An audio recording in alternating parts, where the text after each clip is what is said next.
Liz here coming to you with another video. Now this one is another book review, and the book that I'm talking about today is Jodi Picoult's novel, The Book of Two Ways. So this is it here. So this was definitely a really interesting book. This is a super interesting book, and as with most of Jodi Picoult's novels, there is a little bit of historical type things in the novel, and there's also some ups and downs, and there's some controversy, and it doesn't necessarily end the way you think it's going to end, and there's a lot of surprises, and definitely worth a read. So if you are looking for something really good to read, I would highly recommend this novel by Jodi Picoult. I've also read a number of other great books by her as well. One of them being the novel called Sing You Home, and yeah, so definitely I highly recommend this book though. So this book is called The Book of Two Ways, and it's kind of a play on a couple things, right? So now, one thing is Dawn, she was an Egyptologist, and she was going to school at Yale, and she'd been doing her post-grad degree there, and she was actually translating and alliterating the Book of Two Ways, and she was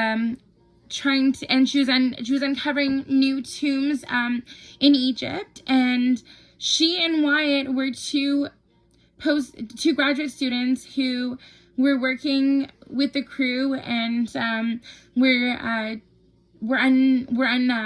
unveiling some different findings, and they were a great team together, but at the same time they both wanted to hate each other when they first met, and then as time went on, you know, they got really close together, and they ended up over time falling in love with each other. So in one way, this is called The Book of Two Ways because of the fact that they are learning about the Book of Two Ways, and that they are studying in Egypt. And so there's in that aspect, you know, that's part of the reason why, you know, it's called The Book of Two Ways. But at the same time, the other reason why it's called The Book of Two Ways is because, you know, it's Dawn's life in the way, and that it could have gone one of two ways, and either she could have ended up with Wyatt, or she was really destined to truly be with Brian, who's the guy that she ended up marrying. And I feel like oftentimes in life, you never know, you know, if one small change could have changed your destiny and who you're meant to be with and what career you have and everything. And that is totally and completely true. And just when you think about it, the reason why Dawn initially left Egypt was because she found out that her mom was sick and dying, and that life event ended up creating a new career for her when she didn't know that she was going to, that it could be a possibility. She thought she'd be in Egypt and, you know, doing excavation and doing different tours and trying to find things and researching, and that was going to be her life, right? But it ended up that, you know, God had a different plan for her, and, you know, when her mom died, she ended up becoming the guardian of her little brother, and, you know, and in turn, she ended up meeting another person who had a family member who was in the hospice as well at that time, and it was his grandma that was ill and dying, and she was the one who raised him. And with Dawn, it was her mom, and they ended up leaning on each other in a time of need. So in a way as well, both of them ended up, you know, having a relationship of convenience in a way, but at the same time, they ended up falling in love with each other too.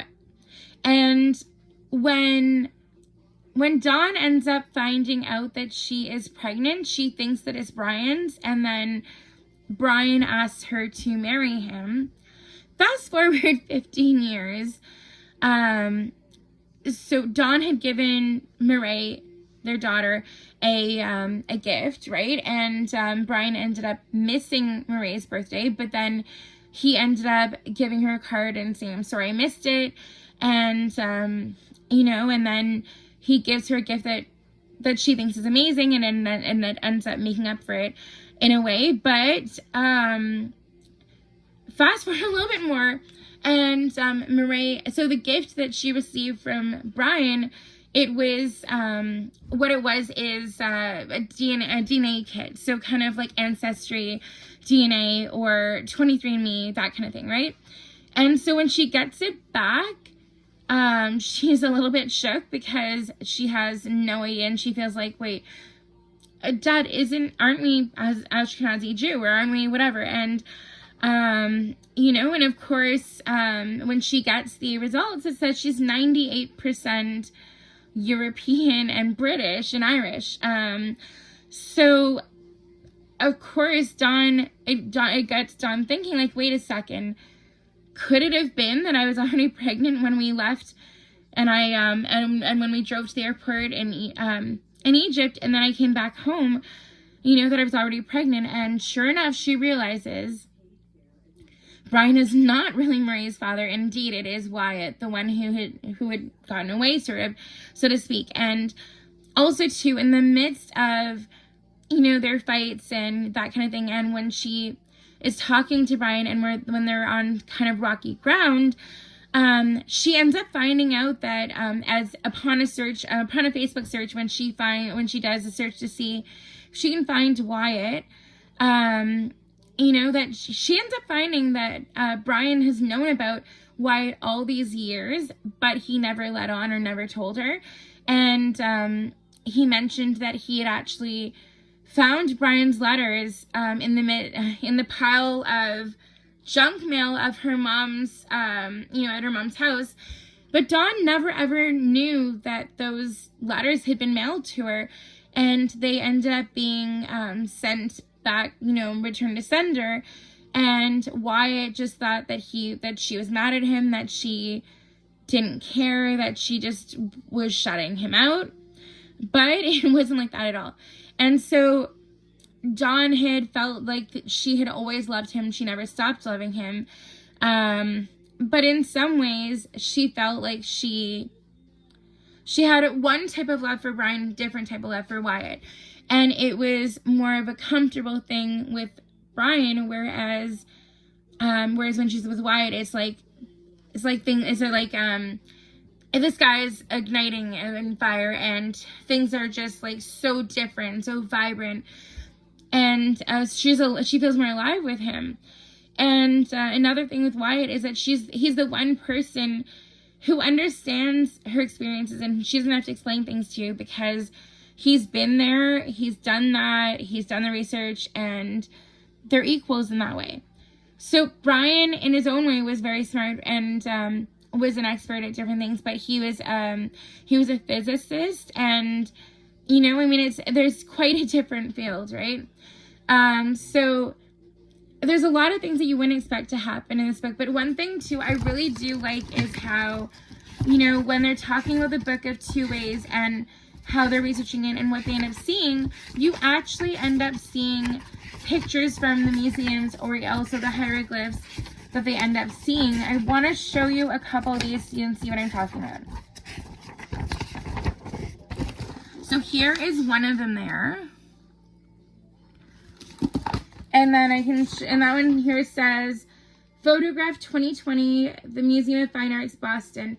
And so that's actually talking about, that's when they're talking about when they actually go to the museum, when they're at Yale and they go on an outing and they end up seeing this display and that kind of thing. So that's it, one. And then also too, there's this hieroglyph here. And also this one. And there's also this writing here. And so this is some of the things that they end up finding in the tomb. So that's actually really interesting. I thought it was really neat, with the translations of the different hieroglyphs and everything.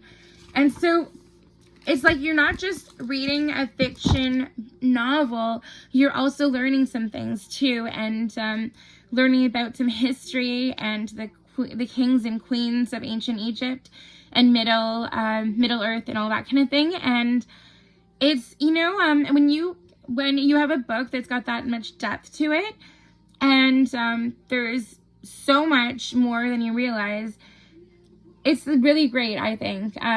So, I mean, other books of Jodi Picoult's have been controversial in other ways too, and honestly, it's a great book. I highly recommend you read this. I don't want to give any more away about this book, but definitely get out there and read it if you haven't yet. Again, it's the book of two ways.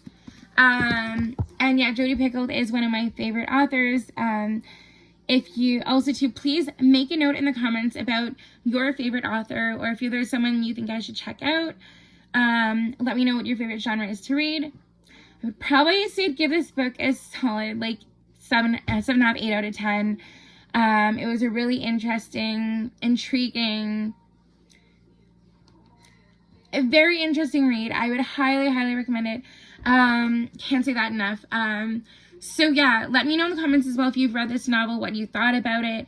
And if you might be able to recommend a novel that you've read that maybe I haven't maybe even thought of as a different author to check out or anything. Thank you so much for watching. Don't forget to like and subscribe. And until next time, take care. Bye, guys.